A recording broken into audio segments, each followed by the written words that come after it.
Olá, estamos em mais um podcast da Sens, hoje com uma presença de um convidado muito especial. Eu sou a Sabrina e hoje a gente vai conversar com o senhor de simplesmente 54 anos de carreira, não é para qualquer um, o senhor Luiz Alberto Moreira da Silva. Hoje ele é diretor de projetos da Luft Agro e vai contar um pouquinho aí sobre da vivência dele no agro e os desafios aí um pouquinho da logística. A gente vai bater um papo sobre esse tema tão importante para o nosso mercado. Obrigado pela presença no nosso podcast, senhor Luiz. E conta um pouquinho para a gente da sua carreira, né? E dos desafios que a gente tem enfrentado aí na logística no Brasil, né? Vou falar da logística de defensivo agrícola especificadamente, tá? Estava comentando aqui até no evento, quem começou há pouco tempo atrás, como eu, a gente quando viajava para o Paraná, Rio Grande do Sul, Mato Grosso do Sul, um pouquinho em Goiás, um pouquinho em Minas e São Paulo. Esses eram os mercados. O mercado hoje está cada vez mais longe das unidades fabris, porque as unidades foram construídas na região sul, sudeste, né? A maior parte está concentrada nessa área. E hoje nós temos o mercado crescendo no Mato Grosso e no Mato Piba. Ou seja, o quilômetro que anda o litro defensivo para chegar no agricultor é muito maior do que o quilômetro que andava há muitos anos atrás. Ou seja, é uma situação bem mais complexa, em estradas que não são eventualmente as melhores, entregando em fazenda na época que chove muito, ou seja, é uma logística cada vez mais complexa em função das distâncias onde o mercado está crescendo. A outra questão muito complicada é o fato de que é um produto extremamente visado para roubo. Então, o agricultor hoje ele não quer ficar com o produto na propriedade. Então, ele deixa para receber o produto o mais perto possível da época de aplicação. Se possível, quando o trator já tiver prestes a começar a aplicar.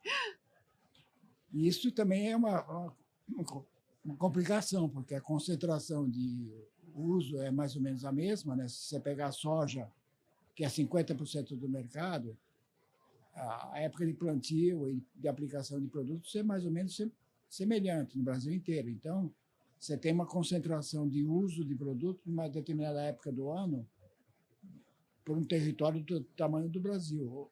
E a própria revenda, o distribuidor, também não quer ficar com estoque, porque ele também tem problema de medo de roubo, ele não consegue fazer um seguro equivalente ao que ele tem condição de armazenar.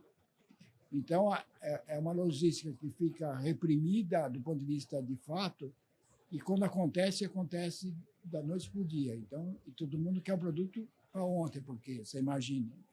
E na soja a gente tem o que a gente chama de repique. Então, o agricultor de soja ele compra uma certa quantidade que ele acha que ele vai gastar, mas depois, lá na frente, de acordo com o clima e as condições, ele pode precisar mais de inseticida, mais de fungicida. E aí ele precisa na hora, porque ele já está tendo problema na propriedade dele. Então, não pode demorar. Se demorar uma semana para chegar, já o que tinha que acontecer já aconteceu. Então, a preocupação dele é não só ter o produto, mas ter o produto em tempo hábil. Então, esse é um outro complicador da logística por causa dessa questão do produto ser extremamente visado na questão de roubo. Uhum. E um outro problema que não é tanto da logística, mas é um problema do mercado, é que nós temos um contrabando de defensivo grande entrando pelas fronteiras. Então, tem muito produto que não é necessariamente um produto idôneo, mas que é oferecido a um preço evidentemente mais barato e que muitas vezes o agricultor pode ser influenciado pela questão preço. E aí volta a questão da Sensa ter uma empresa de 60 anos que garanta a qualidade do produto. Sim, com certeza, né? A gente tem essa responsabilidade, né, de saber de onde veio, da qualidade do produto, que aí é um desafio, né, frente a esses produtos que chegam de forma ilegal e irregular, né? Fala um pouquinho para a gente em relação ao setor de defensivo, assim como outros setores sofreram, né, nos últimos anos, o aumento de custo portuário, financeiro, entre outros. O setor que de logística, de distribuição, também sofreu algum impacto nesse sentido? O setor de logística, hoje a logística é 100% caminhão, né? Não existe condição de transportar ferroviário porque não existe a infraestrutura básica para transporte ferroviário. Então, 95% é caminhão. E aí é muito impactado por custo de diesel, principalmente, a dificuldade de contratar motorista de caminhão é um personagem raro no mercado brasileiro hoje. Ninguém mais quer ser motorista de caminhão, né? Então, é uma classe não muito prestigiada, né? Então, Valorizada, né? Então, a gente tem dificuldade de contratação de motorista de caminhão. E, apesar de que o caminhão nosso tem mais tecnologia embarcada do que muito carro. Sim. Mas o motorista não quer ficar uma semana fora de casa, a profissão não é valorizada. Então, os jovens não querem ser motorista de caminhão. Então, a gente tem dificuldade de contratação também de motorista, além da dificuldade natural que a gente tem das estradas e tudo mais. E o que impacta mais no custo da logística é, evidentemente, o diesel e o custo do caminhão propriamente dito. Né? E a dificuldade também da infraestrutura do Brasil em relação às rodovias, né? Não só em relação à infraestrutura, mas também à segurança, que o senhor, né, comentou, dos produtos serem muito visados, né? Até porque, mais ou menos, 30% das vendas da indústria de defensivos são o que a gente chama venda direta. Então, a indústria vende direto para o agricultor. Então, você tem que entregar na fazenda. Não é nem numa distribuidora que está numa cidade. Você tem que ir lá na fazenda. Então, é mais complicado ainda do ponto de vista de acesso, levando em conta que, normalmente, dezembro, janeiro e fevereiro são épocas de chuva, né? E as condições das ferrovias, que já não são ideais, ficam piores ainda. Né? E o produtor tem tanta preocupação, né? E ainda tem que ter preocupação. É isso que é interessante, né? A gente, principalmente consumidor final, acha que a fruta, né? Vem ali do supermercado, né? As crianças, é engraçado. Mas a gente não imagina o quanta dificuldade o produtor enfrenta, né? Nessa cadeia como um todo. E eu acho que em relação até à comunicação do agro, hoje no Brasil, o produtor é visto de uma maneira ruim, né? E isso injusta. Né? O agro, querendo ou não, ele sustenta o Brasil em todos os sentidos. E o que você. Qual que é a visão do senhor em relação a isso? Em relação ao prestígio que o produtor não está tendo, né? Aqui no Brasil. Eu acho o seguinte: duas coisas. Primeiro, todo mundo acha que o agricultor consome demais defensivo agrícola, ou pesticida, ou como se queira chamar. Não, nenhum agricultor vai usar sem necessidade. Gasto à toa, assim, só para colocar. Ele é extremamente preocupado com o custo de produção dele, porque é da onde vai vir a margem dele também. Sim. Agora, o que eu acho, isso é um assunto que eu tenho participado muito das conversas, é que a mudança de mentalidade do cidadão urbano que não conhece o agro deve ser com as crianças. O adulto já está com a cabeça formada, vai ter que gastar uma fortuna. E mesmo assim não vai conseguir, muitos não vão conseguir mudar. Eu trabalhei numa empresa que tinha um nome meio estranho, e aí a empresa chegou à conclusão que tinha que começar a divulgar o nome no mercado. E aí foi um projeto desenvolvido com as crianças. Então, junto com a Fundação Roberto Marinho. Era a Ciranda da Ciência, Ciranda dos Livros. Então, ela ia nas escolas e divulgava o nome da empresa através de distribuição de livros e depois de kit de ciências. Por quê? Porque a criança está em fase de formação. Então, é mais fácil você entrar na cabeça de uma criança e formá-la do que num adulto. Então, eu acho que isso que é o ponto que eu acho que o agro precisa começar a se preocupar para poder mudar a imagem que ele tem realmente, porque A balança comercial do Brasil só é positiva por causa do agro. Sim. E talvez ferro, né, na exportação de ferro e Sim. petróleo agora, mas o resto da balança comercial são commodities agrícolas, Uhum. a maior parte. Então, mas isso é uma informação que não chega na cabeça Não. de todo mundo. Então, continua essa imagem. E precisa ser melhor trabalhada pelo setor do agro. Eu acredito e não é uma empresa ou Não, outra, tem que ser o conjunto das tem. empresas passando a realidade, né? E mostrar que o produtor não é o homem mau, Não. né? E que eu gosto muito da relação, né? Da questão dos defensivos versus o remédio. O que torna o remédio a cura ou um veneno é a dose, né? Então, utilizando da forma correta, você salva. O remédio é assim, e o defensivo também é dessa Ah, e forma. tem mais uma coisa, né? O remédio, a maioria dos brasileiros vai e compra na farmácia com a cabeça dele, né? O Exatamente. defensivo ele não faz isso, até porque Não. precisa de receituário agronômico para ele comprar. Exatamente. Então, ninguém pode vender defensivo para um agricultor sem receituário agronômico. Ou para qualquer outra pessoa, eu quero ir lá comprar um defensivo, Não. vou matar o mato ali na minha casa, vou jogar um defensivo Na ali. farmácia você entra lá e você automedica fácil, né? Sim. Então, a venda de defensivo é muito mais controlada do que o medicamento. Exato. Mas é algo que as farmacêuticas fazem muito bem feito, né? Fazem. A cuidar ali da imagem da farmacêutica, e é algo que eu acho que o agro precisa cuidar também da imagem do agro, porque é algo que é bem injusto, né, com o produtor. E cada dia mais, tá mais difícil, né? Enfim, mas está presente e a gente precisa, como um todo, cuidar disso. Mas é uma visão aí que precisa ser trabalhada nas novas gerações, de fato. Acho que. E qual é a visão do senhor para essa nova geração? Você acha que vai mudar?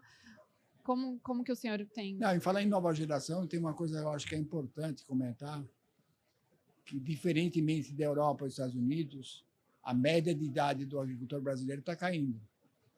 Porque os jovens, que antigamente não queriam trabalhar nas fazendas dos pais, estão vindo trabalhar nas fazendas, independentemente de ter se formado em engenharia, medicina, eles estão voltando para O agro. o agro.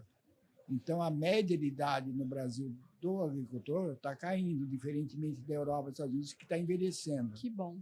O que é bom porque é uma pessoa que vem com uma capacidade de absorção de novas tecnologias. Sim, com certeza. Então, hoje você tem muita coisa que existe já no Brasil na agricultura que em outros países não existe, tipo a agricultura de precisão, que você aplicar um produto só onde precisa, não aplicar na propriedade inteira, por exemplo, né? Então, são coisas que estão crescendo porque tem essa capacidade de absorção do próprio agricultor, que é um agricultor mais jovem hoje em dia, que tem cabeça mais preparada para absorver isso também. Então, eu acho que é uma mudança importante, porque esse também tem uma consciência ambiental também maior do que talvez os seus pais, porque o assunto nem era tão discutido no passado, hoje é muito mais discutido, né? Ele tem os filhos dele que ele precisa dar o exemplo também, né? E vem sido trabalhado, é um tema que eu acho que vem sido trabalhado essa questão da sucessão familiar, né? Então, talvez seja um impacto exatamente por estar trabalhando, muitas frentes sendo trabalhadas na sucessão familiar, e talvez esses dados venham daí, né? De trazer essa consciência da importância, né? De cuidar, de se interessar, de ver o resultado, né, ali do negócio da família. E um ponto interessante que vale a pena comentar, aqui no Brasil fazem 21 anos que é obrigado a devolver a embalagem vazia do defensivo, né? Foi criado o INPEV, que é uma entidade que cuida só disso. Aí todo mundo duvidava no começo que o agricultor fosse devolver a embalagem. Hoje, 94% da embalagem que vai para o campo volta. A maior parte é reciclada e alguma coisa vai para a incineração, que é um índice muito maior do que a maioria dos países no mundo, inclusive países bem desenvolvidos, tipo os Estados Unidos, França, a Europa, de uma forma geral. Ou seja, o Brasil é o país que mais destina embalagem vazia de defensivo agrícola no mundo, por problema de conscientização do agricultor, que antigamente enterrava, jogava onde ele bem entendia. Hoje não, ele tem consciência que ele tem que devolver a embalagem e lavada, né? Tríplice lavada, né? Então, o maior exemplo de consciência ambiental é esse. Tem um programa que chama Olho Vivo, é um programa de combate a acidentes nas estradas. Então, os nossos motoristas andam nas estradas e, à medida que eles verificam comportamentos inadequados nas estradas, eles relatam para a gente relata esse programa. Esse programa está dentro da Biquinho hoje. E a gente participa de um outro programa que chama Na Mão Certa, que é um programa da Childhood Foundation, que é da Rainha Silvia da Suécia, e que é um programa de prevenção à exploração sexual de crianças e adolescentes nas estradas. Importante. Então, os nossos motoristas, quando andam nas estradas, eles observam os pontos vulneráveis, que a gente chama, e quando eles voltam, eles relatam para a gente consolida as informações e passa para, sem falar o nome de ninguém, para a Childhood, aqui no Brasil. A gente está há 15 anos nesse programa. É muito legal, porque a gente vê que vai além de um transporte. Tem uma responsabilidade social envolvida, que muitas pessoas nem imaginam. Né? Então, é um trabalho que vai além, que vai no cuidado das pessoas. Não só um transporte de produto, entrega e pronto, e acabou. Sim. Né? Bom, eu quero agradecer a participação do senhor no nosso podcast, no nosso bate-papo, trazer informações muito relevantes e curiosidades que a gente nem imagina, né? Que passa aí no dia a dia. E, muito obrigada. Se o senhor quiser fazer umas considerações finais, trazer uma mensagem, falar como que faz para poder entrar em contato com a empresa, fica à vontade. Eu acho que a consideração que eu faria é cumprimentar o grupo pelos 60 anos. Obrigada. Desejar um sucesso continuado para a Sensa no Brasil, que é um dos maiores mercados do mundo, né, junto com os Estados Unidos. Mas é um mercado com um monte de desafios, né? Então, sim, cada dia mais, né? Mais entrantes aí. Precisa não só criatividade, porque às vezes as pessoas têm criatividade, mas não são aplicáveis. Tirar do papel é desafiador. Mas soluções que permitam que a Sensa continue tendo o sucesso que teve até hoje. Sim. E o nosso obrigado, querendo ou não, né? Vou contar aqui, o senhor foi abriu as portas, né? Ajudou a abrir as portas aqui para a Sensa estar presente no Brasil. E aí, mudando um pouquinho de assunto, mas qual que é a sensação de ver nascer e crescer a Sensa aqui para o senhor? Eu acho que é muito importante. Eu acho que uma coisa que eu aprendi em 54 anos é que relacionamento é fundamental, né? O que a gente chama de networking. Sim. E durante esses 54 anos, eu tive condições de desenvolver um belíssimo network com pessoas, com seres humanos, cada um com as suas características, né? Cada um é diferente do outro, né? Todo mundo igual. E que é fundamental para qualquer atividade de qualquer pessoa. Se complementa, né? E eu acho que com a Sensa, antes com a SAPEC, eu me permiti também criar um vínculo com as pessoas que desenvolveram esse projeto no Brasil, e que é um prazer ver que essas pessoas tiveram sucesso. Né? É gostoso ver que deixou uma marca, né? Uma marca de sucesso, né? Por onde passou. É muito melhor você ver sucesso do que insucesso. Com certeza, com certeza. E teremos mais 60 anos aí pela frente. Muito obrigada pela participação do senhor. Volte sempre, né? E aí, quero agradecer também a participação de vocês. Se tiver alguma dúvida sobre esse assunto, manda para a gente poder solucionar, né? Poder dar um retorno aí para vocês. Fiquem de olho em todo o conteúdo aqui da área reservada. Logo, logo tem mais novidade aí para vocês. Tchau, tchau.